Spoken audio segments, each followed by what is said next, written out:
పార్లమెంటులో జరిగిన ఘటన ఓ స్క్రిప్ట్లా ఉందని మాజీ ఎంపీ బూరా నర్సయ్య గౌడ్ ఆరోపించారు. బీజేపీ ప్రభుత్వంపై చేసిన కుట్రగా భావిస్తున్నట్టు చెప్పారు. దాడి వెనక ఏ పార్టీ ఉన్నా ఎంతటి వారైనా ఊరుకునేది లేదని హెచ్చరించారు. ఎలాంటి శక్తులు ఈ దాడి వెనక ఉన్నా బయటకు తీస్తామన్నారు. అందుకొరకే మోడీ గారు, అమిత్ షా గారు దీంట్లో పాత్రదారులు ఎవరో, కుట్రదారులు ఎవరో, అంటే పాత్రదారులు ఎవరో, కుట్రదారులు ఎవరో తేలవటానికి దర్యాప్తు సంస్థలకు స్పీకర్ గారు ఓం బిర్లా గారు ఇవ్వటం జరిగింది.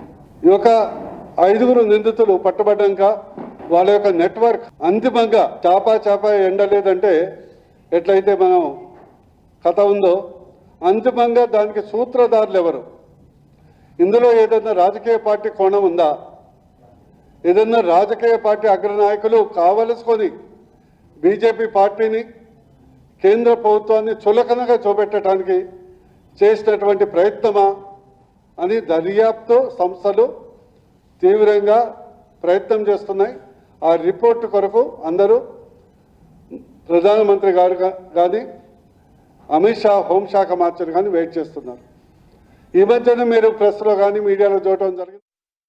ఈ వీడియో మీకు నచ్చినట్టయితే లైక్ చేయండి, 10 మందికి షేర్ చేయండి. అలాగే కామెంట్ల రూపంలో మీ అభిప్రాయాలను మాతో పంచుకోండి. Nationalist hub group of channels ను సబ్స్క్రైబ్ చేసుకుని తెలుగునాట జాతీయవాద జర్నలిజాన్ని ప్రోత్సహించండి. ఈ వీడియో కింద ఉన్న బెల్ ఐకాన్ పై క్లిక్ చేయడం మర్చిపోవద్దు.